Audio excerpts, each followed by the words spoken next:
Well, good morning and welcome back to the Broadcast Retirement Network. I'm Jeff Snyder, and this is BRN AM for Monday, July 27th, 2020. Here are our top stories: PEPs, MEPs, and universal savings, and the aftermath of the coronavirus for public pensions. Joining me now to discuss this and more is Ralph Ferrara. He is with Lincoln Financial Group. Ralph, so great to see you. Thanks for joining us today. Good morning, Jeff. Thanks for having me. Pleasure to be here. It's always a pleasure. Yeah, it's always a pleasure talking with you, Ralph. And I know that you sit on the governing board of the Spark Institute, and we're using this segment every week for the next couple of weeks to talk about the DECIA Spark virtual event. It's a public policy event open to everyone who wants to attend. They just need to go and log on online. Let's talk about last week's session. Really interesting sessions. I think there were some sessions about MEPs, PEPs, all things in between, and also a session about how others do it, meaning people around the world. But let's get your sense. What can you tell us? Yeah, I thought last week's session was great, and there was really built upon some of the work that's come out of from Congress late last year with the Secure Act and focusing on the coverage gap. The sessions around the pooled employer plans and really contrasting the differences to multiple employer plans and really opening up and trying to be able to provide more opportunities for small employers to have a worksite plan was important. The work on and then the discussion on the universal workplace savings was a good way for folks to hear about what's gone on in the UK, Canada, Australia, and it's a way for us to really be able to build upon best practices and lessons learned from across the globe. Yeah, and people can certainly log in and see those sessions. There were some really interesting speakers from, as you said, across the globe. I think I saw Katie Selinsky from Cal Savers on. Michael Davis was from T. Rowe Price was on the MEP and PEP discussion. Let's talk about MEPs and PEPs. And I think you hit it right on the head. The reason why it's important to check out sessions like this is because PEPs are brand new. They were part of the Secure Act, which seems like ages ago, Ralph. Now we're talking CARES Act, but right. Did pass, and this is an important part to offering coverage. And I have to think that because something is so new, meaning we're getting regulatory guidance around it. It's a new framework. There's probably a lot of questions that consultants, advisors, people that are considering offering these plans, or people that are considering offering or adopting these types of programs might have. Yeah, I agree. I think there's a blend, I think, of being able to leverage the success that the industry has had with closed multiple employer plans that have been in existence for many years.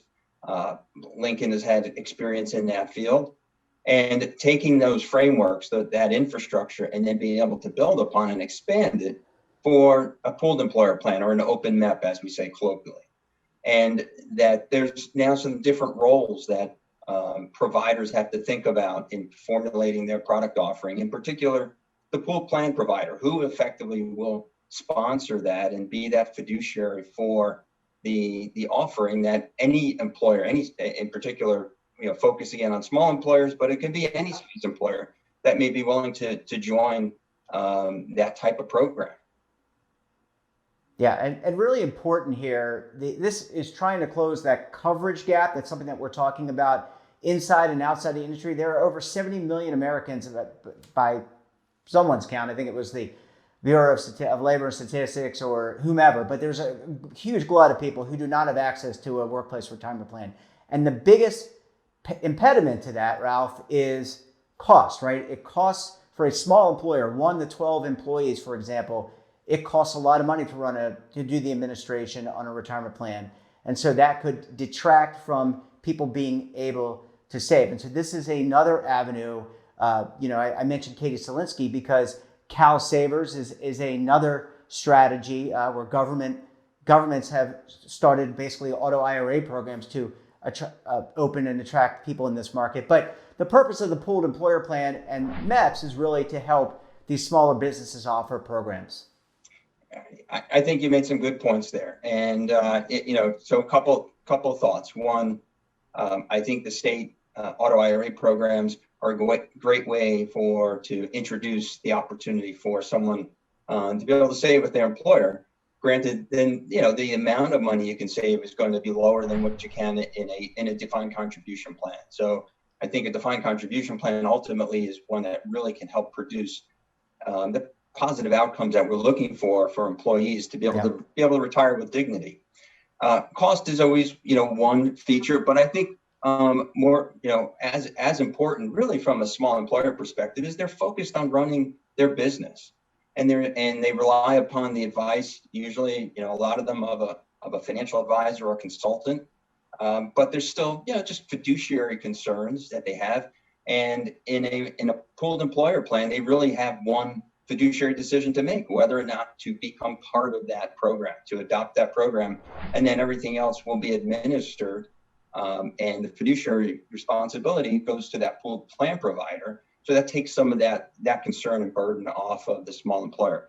I think the ability to scale those solutions to be able to continue to address some of the cost concerns, but as important is just being able to create a program, a simple, straightforward DC plan that a small employer who's running their local business can just say, yeah, I'm going to be able to offer that to my employees, and not have to be as concerned around all the rest of the administration and mechanics of running it. Yeah, really, really great points, and something for people to take heed as these things come online. Let's shift gears. We've got a couple minutes left in this segment. You had, not you, but the organization had on, there's a lot of people that are running this, had on, I think, representatives from Australia, from the UK. There's a lot of good things that are going on, see if I had my grammar correctly, but are going on across the globe. And I think it's important to note some of these, right? I mean, you look at the superannuation fund in Australia, they're open to other types of investments that are not traditionally seen here in the US in terms of DC investments. But there are a lot of great things like auto enrollment and things that, we're sharing information between these different parties. Yeah, I agree. I think, and again, a lot of those best practices, to use that term, that have been utilized in Australia, in particular superannuation, are those that I think we've done a good job here in the US of implementing into our plan designs. I said, auto enrollment, the ability, thinking about choice and really engaging the participant, employer match, such an important incentive to getting individuals to save more, I think are all, good lessons, and we look to incorporate them in our plan designs as well. Yeah, I think it really enlightening is how I would describe this particular session, because many people who only know the US system and never familiar with 401k or pension, because that's, 401k is the typical nomenclature used, lexicon used when describing these DC defined contribution plans. But it's really important to understand that these plans have been in place in other systems, how they're being used, and that experience can help shape ours, and also probably can help shape theirs as well. I agree. I think, one of the core tenets of innovation is not only thinking about what's next, but obviously looking in the past, lessons learned, how do I continue to build upon the successes there, to continue to innovate. Innovation doesn't have to be a huge quantum leap. It can be incremental and continuing to help participants saving more on this retirement journey. Yeah, and it seems that, iterative, it doesn't have to be, it's evolution, not revolution. I had one executive director describe it to me. I think that's a great way. That's a great phrasing. Yeah, I think it's excellent phrasing. Ralph, I want to go to a quick commercial break. When we come back, we're going to take a look at what this week's sessions at the Spark to SIA Public Forum will look like. So you're going to want to stay tuned right here on BRN AM.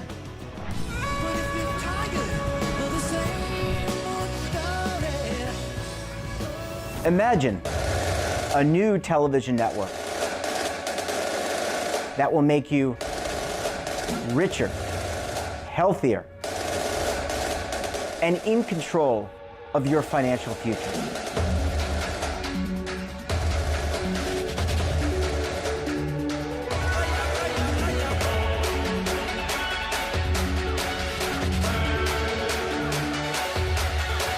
This network is for the policewoman in Nashville, Tennessee, the baker in Dubuque, Iowa, the teacher in Lexington, Kentucky.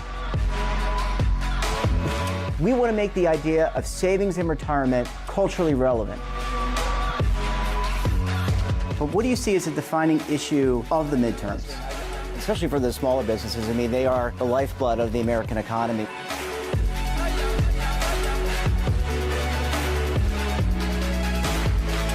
Featuring exclusive interviews, current affairs, and docuseries.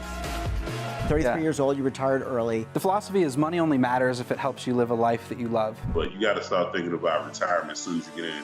The Broadcast Retirement Network will drive very high engagement with premium partnerships. So this isn't retirement and savings for your parents or grandparents. This is for all Americans. And we're going to change the way you think about money.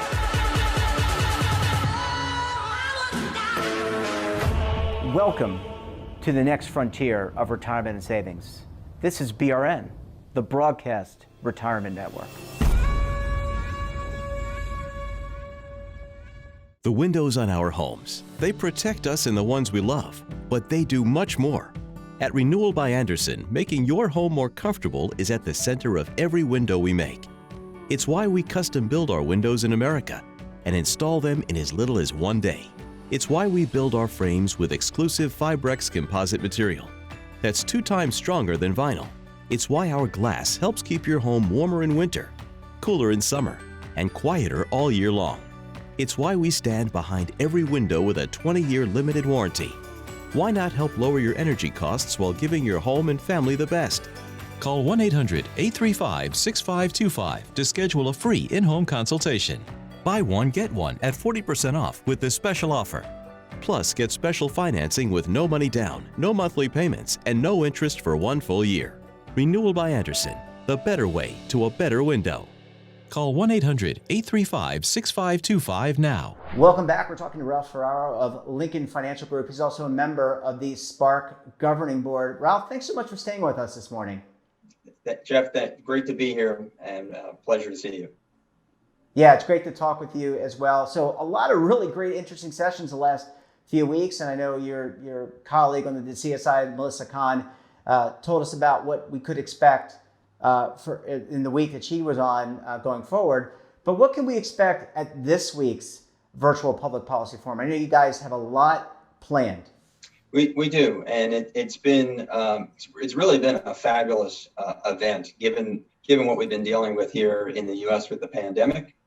Just last week we had over 300 people participating in those sessions. We've got a great agenda coming up this week.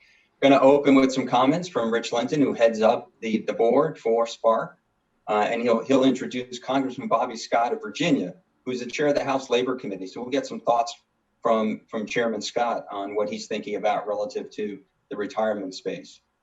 We're also then going to hear about a little change, not so much DC focus, but public pensions and what to think about in the aftermath of the coronavirus crisis. And I think there in particular, right, pensions, we're in a very low interest rate environment right now. That can put some real strain on pensions, very choppy equity markets. So I think there'll be some thoughts around what happens to pensions coming out of the crisis. And then we're going to probably build upon the discussion from last week around universal workplace savings and looking at how the world saves, the evolution in global DC systems, with some other views from across the globe around the DC systems that are in place in the United Kingdom, Australia, Canada, and here in the US. Yeah, I mean, it sounds like jam-packed. And again, this is a public policy forum, so that's why we're talking a lot about public policy. Very interested to hear Chairman Scott. As you know, because you're inside the industry, there has been a flurry of activity these last few weeks from the Department of Labor, but really interesting to know whether retirement and savings is on policy agendas for the rest of the year in the House and Senate. Is it your sense, just, I certainly don't want to spoil the chairman's thoughts and comments, but is it your sense that retirement remains at the top of the agenda and savings at the top of the agenda for members of Congress? As I said, I'm not gonna steal thunder of Chairman Scott, but if we look at last week's comments from Senator Cardin, retirement is very much still a focus of his, and he was really very complimentary of the work the industry did in supporting the Secure Act, the ability for our representatives from across the aisle to work together to pass the Secure Act, and now looking at the next version of legislation that he's focused on as well. So I think, we've got a lot going on here, obviously in our country during the pandemic, but retirement and financial security for individuals, I think, is always of the utmost importance to our representatives in Washington. Yeah, absolutely. Let's talk a little bit about public pensions. Really important time to talk about this, and I know you're going to have some great panelists talking about this. And we're not just talking, by the way, about state public pensions. We're also talking about local government pensions, municipalities, cities. Some of them offer pensions for teachers, police, firefighters, emergency personnel. A lot of these people are on the front lines during the pandemic. Is it your sense, Ralph, that a lot of the focus will be on things like the assumed interest rate, which I know has been kind of creeping down? It used to be somewhere in the 8% range, and now I think a lot of municipalities and states have kind of lowered that over time. But where would you think that the focus might be during this discussion? Yeah, I think they're going to have to focus on just kind of the overall health of their pension plan. To your point, it's such an important benefit to those first responders and those on the front line that have been dealing with the crisis, head on since it came to our country, and being able to make sure that we shore up that benefit for them is of the utmost importance. And I think, right now we see very, very low interest rates. Companies, a lot of the views that I read are continuing to adjust downward in a little bit of a lower for longer environment, and in turn making the necessary adjustments to how to think about those benefits and be able to support them. And we should also point out that, in addition to the COVID crisis that states and municipalities and all these people are working on, that, tax revenues have not been at the highest, that we had delays in tax receipts, right? And so that has an impact on budgets. And all this, I think what's important here is that all this is interrelated. And I think hopefully the audience will take that away. And I think in addition to the assumed interest rate and making pension contributions, it's all tied to tax receipts, bond issuances, and how local governments are operating. And they're operating, Ralph, with a lot of challenges in today's environment. I agree. So there's, a lot of discussion you hear at the federal and the state and local levels on the types of support that our representatives are thinking about being able to provide, whether it's coming down from the federal government to support some of these states that are being challenged, as well as what our local representatives are thinking about they need to do in order to continue to provide these great benefits. Right. And we're not even talking about multi-employer pensions, which are for typically Taft-Hartley or union employees. They have their own challenges as well. We're really talking about these public pensions for teachers, as I said, emergency personnel, police, firefighters, and government workers. Really, really important topic. Well, Ralph, I don't know how you guys at the CN Spark do it, but you put together another great week. I know I'm chomping at the bit to tune in, and I'm sure many people in our audience as well. And they can go online, I'm assuming, to register. I think it's at the DECIA.org website, if I'm not mistaken. Is that correct? That's correct. Right. So they can go online. People can go online, and it's free of charge, no charge. And so opportunity for more people inside and outside the industry to tune in and see what all the good things being talked about in terms of public policy and in terms of retirement and savings. You're going to want to check it out. Ralph, always a pleasure talking with you. Great catching up. Thanks so much for joining us on the program, and we look forward to catching up with you very soon. Thanks, Jeff. Thanks for having me. Be well.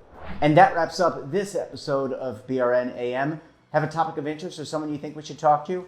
Drop us a line. And don't forget, for all the news in retirement, markets, technology, personal finance, and more, check out today's edition of The Morning Pulse. So until tomorrow, I'm Jeff Snyder. Stay safe, keep on saving, and don't forget, roll with the changes.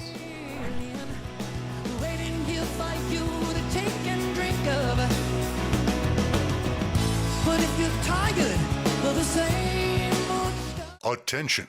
The Centers for Medicare and Medicaid Services has officially authorized new benefits that Medicare Advantage plans may include. To get the benefits you deserve, you can call the Medicare Coverage Helpline. Hi, I'm Joe Namath.